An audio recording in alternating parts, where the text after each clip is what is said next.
Sí, pues acabamos de escuchar esta entrevista que hizo Rubén Luengas, muy fuerte, acerca de un familiar, un desaparecido, como más o menos el mismo caso de lo que sucedió, que pareciera que lo incineraron, que lo tiraron al río, acerca de las declaraciones que dio el procurador. Y bueno, estamos platicando aquí con María Teresa Espinosa de Venezuela. Eh, ¿Tú estás más familiarizada con este tipo de situaciones? Pues están al lado de Colombia. ¿Cómo viven ustedes, digamos, esta tensión Sí. de los grupos paramilitares y su actuar y cómo funcionan, digamos, porque lo que estamos viviendo ahora es que pareciera que eso se está replicando al interior de México?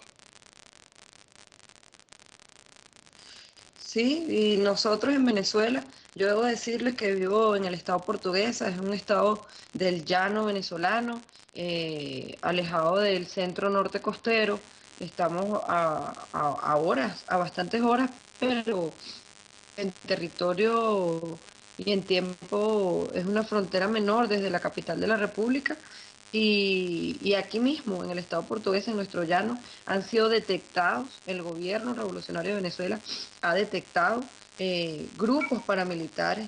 Tenemos ya comprobada, el presidente Maduro lo ha dicho, la penetración en nuestro territorio de grupos paramilitares que han cometido hechos de violencia contra nuestro pueblo.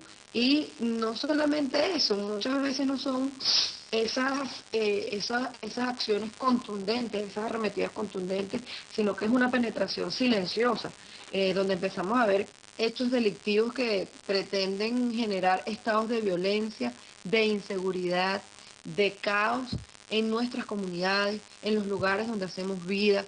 Empezamos a ver hechos de violencia que no habían estado presentes en la cultura del venezolano, métodos específicos de delincuencia que sabemos son importadas desde un pueblo que no es responsable de eso, desde un pueblo colombiano que, como pudimos escuchar en ese audio, es víctima también de esa forma que ha usado el imperialismo. Yo insisto, para instrumentalizar el Estado en esa suerte de desgaste histórico y de deslegitimación que ha tenido la democracia burguesa y la crisis que sufre el Estado liberal burgués, han empleado esos métodos de paramilitarizar el Estado.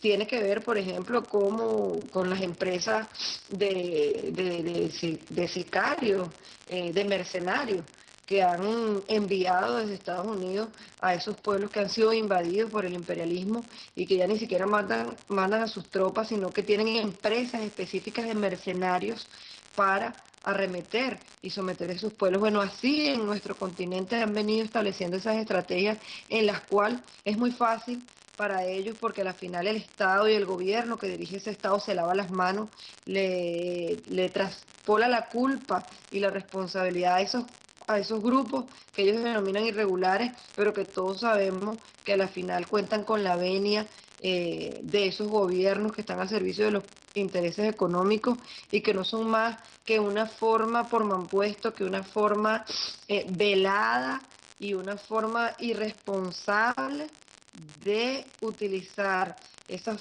métodos irregulares para generar luchas que, entre comillas, pareciera que son entre el mismo pueblo y que no hay ninguna intervención de esos títeres de los intereses imperialistas. Ya a estas alturas, con testimonios como el colombiano, con hechos develados como el de Ayotzinapa y con lo que nosotros hemos vivido en Venezuela, sabemos perfectamente y los pueblos empiezan a descubrir que no es más que una estratagema más del imperialismo para lavarse las manos y seguir ejerciendo una violencia ilegítima sobre nuestro pueblo. Sí, María Teresa, algo que no hemos mencionado. ¿Sí? Sí, Tania. Creo que Tania se cayó. Eddie, por favor. Sí, bueno, Escucho. mencionabas, María, esta parte en la que en Venezuela se ve ya una modificación de el actuar de la delincuencia.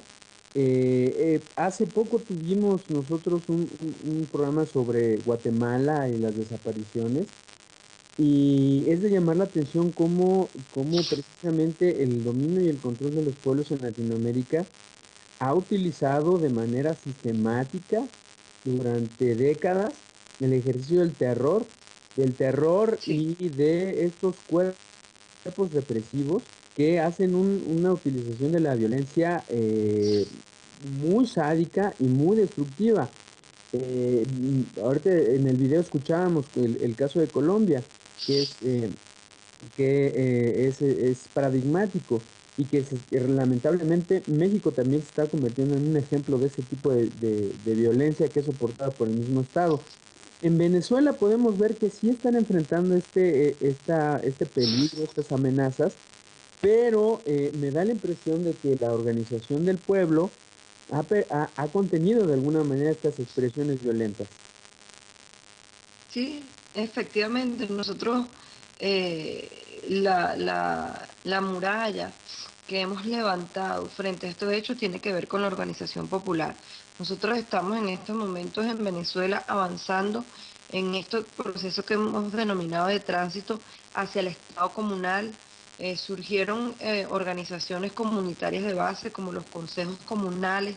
Ahorita estamos en pleno proceso de construcción de la comuna, pero en términos políticos hemos constituido esa instancia de encuentro de todas las organizaciones de izquierda, chavistas y revolucionarias, de la cual yo formo parte, por supuesto, que es el Gran Polo Patriótico, donde confluyen todos los partidos políticos desde el Partido Socialista Unido de Venezuela, del cual yo formo parte como militante y que es el partido mayoritario, como todos los demás partidos, el Partido Comunista, Patria para todos los partidos políticos de esa coalición de organizaciones que hemos apoyado al presidente Chávez y que nos organizamos en esa instancia que es el Gran Polo Patriótico. Indiscutiblemente, frente a esa arremetida violencia, hay dos herramientas fundamentales.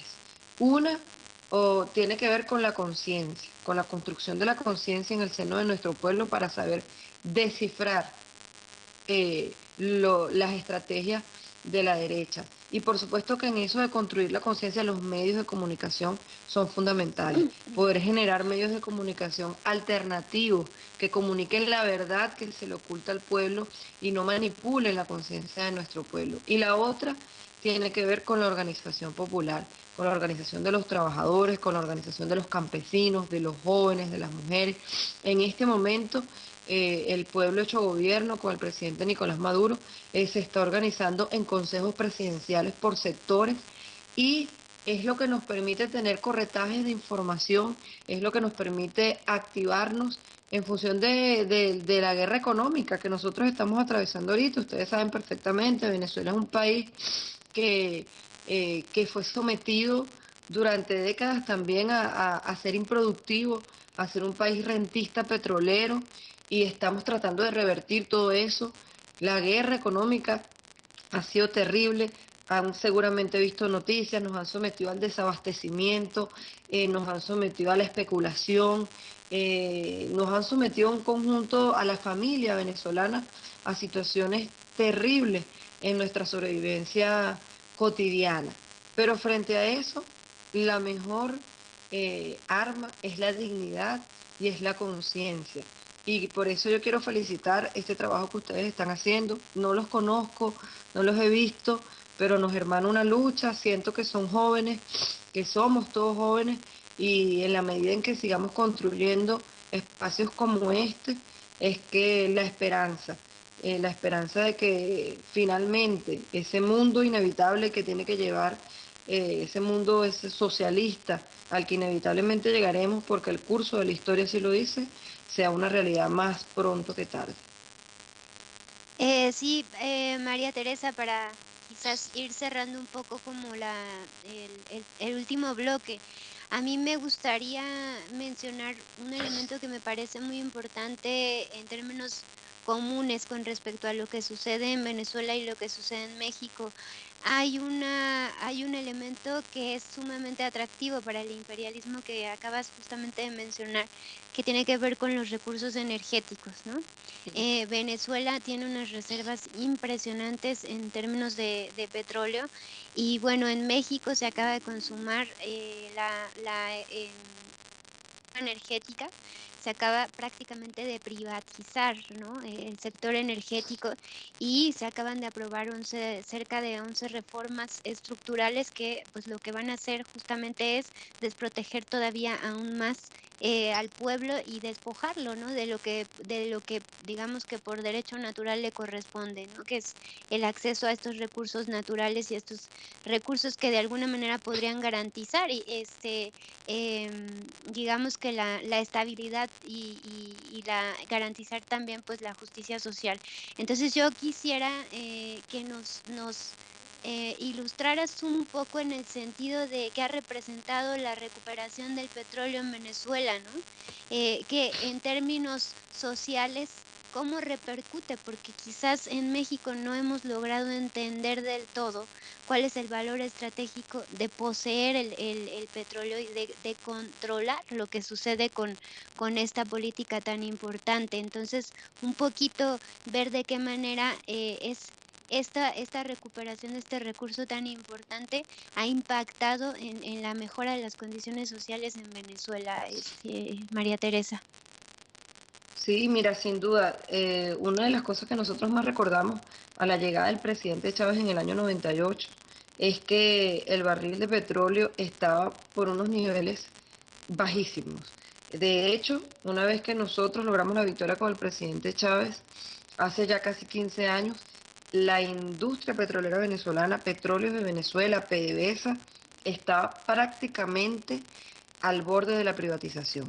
Iba hacia allá. Habían depauperado la industria de tal forma, habían logrado, en alianza con los Estados Unidos, habían logrado llevar la producción petrolera al mínimo, al punto de hacernos creer a los venezolanos que la industria petrolera generaba pérdidas, estaba a punto de quiebre y que la mejor salida era privatizarla. En manos de esos asesores, en manos de esos intereses, estaba el petróleo venezolano, que es un recurso energético que pertenece a todo el pueblo de Venezuela. Y cosas como, por ejemplo, que les puedo contar que las mayores cantidades de reserva nuestras están en petróleo pesado y que los Estados Unidos lo habían calificado como bitumen, es decir, no lo reconocían como petróleo, sino como bitumen, y lo descontaban por eso de nuestras reservas petroleras, pero era porque ya tenían la mirada puesta en privatizar nuestra industria.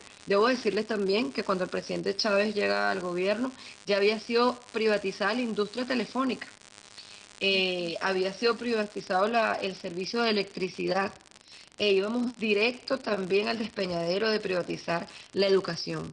Solo que el pueblo venezolano reaccionó a tiempo, logramos conseguir encontrarnos con ese líder, ese héroe que amamos y amaremos por siempre, que es el comandante Hugo Chávez, y que detuvo esa voracidad capitalista e imperialista que se había apropiado de los recursos y los servicios en Venezuela. De modo que es importante que el pueblo mexicano pueda saber que volver a recuperar la industria petrolera, aquel periplo que hizo el presidente Chávez, que se fue recorrió todos los países miembros de la organización de países exportadores de petróleo, hicimos una cumbre de la OPEP en Venezuela, que era un cartel del petróleo que estaba prácticamente ya anulado y era lo que tenía sometido el petróleo a esos bajos precios. Logramos levantarlo, logramos recuperar el precio del petróleo. ¿Y qué ha ocurrido con esos recursos? Qué bueno, qué excelente pregunta. Nosotros a través de esos recursos logramos desarrollar planes de alfabetización, llevamos el analfabetismo a cero, logramos implementar un sistema de salud, compañeros y compañeras, que en cada comunidad, gracias al apoyo, debemos decirlo, del pueblo cubano, del comandante Fidel Castro Ruz y del pueblo cubano, logramos desplegar un sistema de atención en salud gratuito en todas las comunidades. Difícilmente hay una comunidad, un poblado de nuestra patria en el cual no tenga la atención de un médico integral comunitario, que ya son en su mayoría venezolanos porque los hemos formado. Se logró masificar la educación universitaria. Eh, Hemos avanzado en la municipalización de la educación. Todos los jóvenes y los no tan jóvenes venezolanos tienen en este momento garantizado el derecho a la educación. La Fuerza Armada Nacional Bolivariana y todo el servicio de policía está puesto al servicio del pueblo. Es una Fuerza Armada que es un pueblo en armas y que defiende ese mismo pueblo del que forma parte. Y estamos haciendo grandes esfuerzos en algo que es fundamental para un país que tenga petróleo: diversificar la economía, invertir toda la renta petrolera en hacernos un país productivo, en superar el esquema de desarrollo que también los países poderosos le impusieron a la región a través de la sustitución de importaciones, a través de la relación centro-periférica, y que nos convirtió en países que producíamos materia prima, la exportábamos y la volvíamos a comprar procesada por los países industrializados. Bueno, es un tema enorme, es un tema gigantesco. Los milagros que ha hecho la Revolución Bolivariana gracias a usar para el pueblo esos recursos son innumerables, son infinitos, y creo que lo podemos sintetizar en que se dignificó, se le dio la dignidad y se puso por encima de lo económico lo humano y las condiciones de existencia de nuestro pueblo. No tengo duda que en la medida que el movimiento ese que está ahorita vivo en México, que se está despertando, que está avanzando, logre defenestrar a esa derecha títere del imperialismo que está enquistada, surgirá nuevas condiciones y mejores condiciones para el pueblo mexicano. Y por supuesto, inevitable recordar la frase de Allende, que sé que es inspiradora para ustedes: y se abrirán entonces las grandes alamedas por donde cruzará el hombre y la mujer nuevos y libres. Muchas gracias, María Teresa.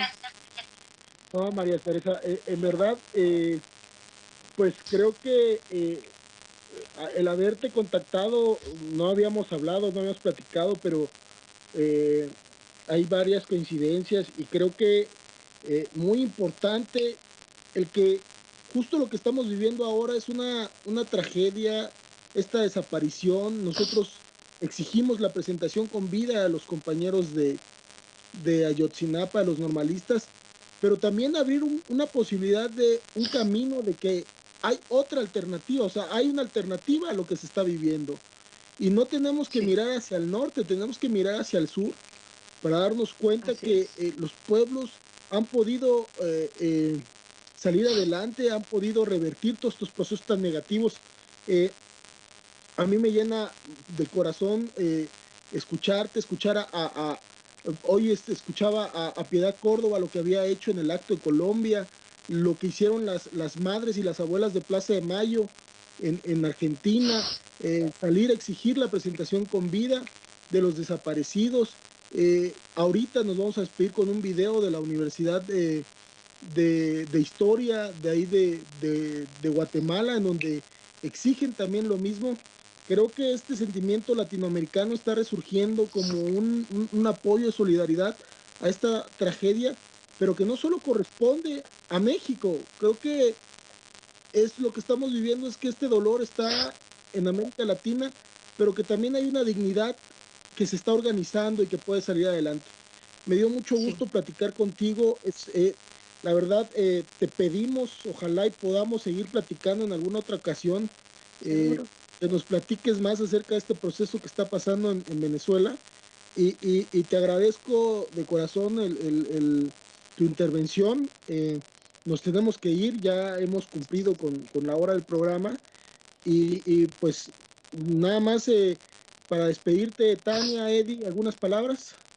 No, nada más Muchas gracias. agradecer el tiempo. Sí, muchas gracias también, Y bueno, pues agradezco mucho a Diana Maya, que nos ayuda en las redes sociales, Citlali Moreno, nuestra continuista, nuestro productor, Carlos Garza, Y bueno, pues María Teresa Espinosa, nuestra invitada especial desde Venezuela, muchas gracias. Gracias a ustedes, No sé si hermanos quisieras y agregar hermanas. algo. Muchas Gracias, gracias. Y gracias. bueno, esto ha sido un programa más de Alameda 67. Los dejamos con un video muy impactante de los universitarios, en donde hablan que Ayotzinapa también es su dolor. Y muchas gracias a todos por acompañarnos el día de hoy. Eddie Hernández, Tania Arroyo y César Iglesias. Muchísimas gracias. Nos vemos el próximo jueves, 10:30 de la noche.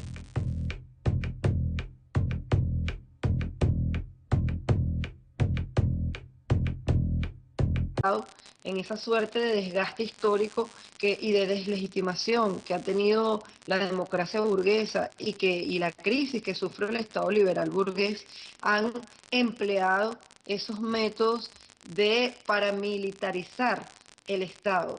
Tiene que ver, por ejemplo, con las empresas de sicarios, de mercenarios, que han enviado desde Estados Unidos a esos pueblos que han sido invadidos por el imperialismo y que ya ni siquiera mandan a sus tropas, sino que tienen empresas específicas de mercenarios en el Estado portugués, en nuestro llano, han sido detectados, el gobierno revolucionario de Venezuela ha detectado grupos paramilitares.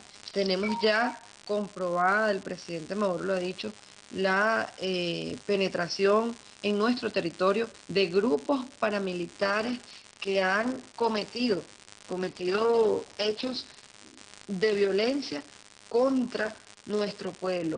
Y no solamente eso, muchas veces no son esas acciones contundentes, esas arremetidas contundentes, sino que es una penetración silenciosa, donde empezamos a ver hechos delictivos que pretenden generar estados de violencia, de inseguridad, de caos en nuestras comunidades, en los lugares donde hacemos vida.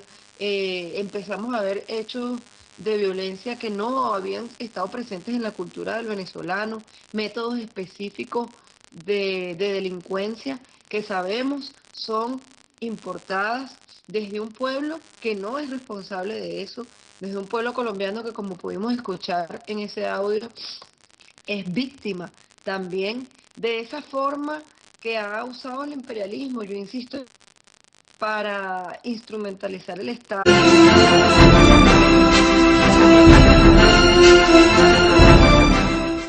Sí, pues acabamos de escuchar esta entrevista que hizo Rubén Luengas, muy fuerte, acerca de un familiar de un desaparecido, como más o menos el mismo caso de lo que sucedió, que pareciera que lo incineraron, que lo tiraron al río, acerca de las declaraciones que dio el procurador. Y bueno, estamos platicando aquí con María Teresa Espinosa de Venezuela. ¿Tú estás más familiarizada con este tipo de situaciones? Pues están al lado de Colombia. ¿Cómo viven ustedes, digamos, esta tensión Sí. de los grupos paramilitares y su actuar y cómo funcionan, digamos, porque lo que estamos viviendo ahora es que pareciera que eso se está replicando al interior de México? Sí, y nosotros en Venezuela, yo debo decirles que vivo en el estado portuguesa, es un estado del llano venezolano, alejado del centro norte costero. Estamos a horas, a bastantes horas, pero en territorio y en tiempo es una frontera menor desde la capital de la República y aquí mismo.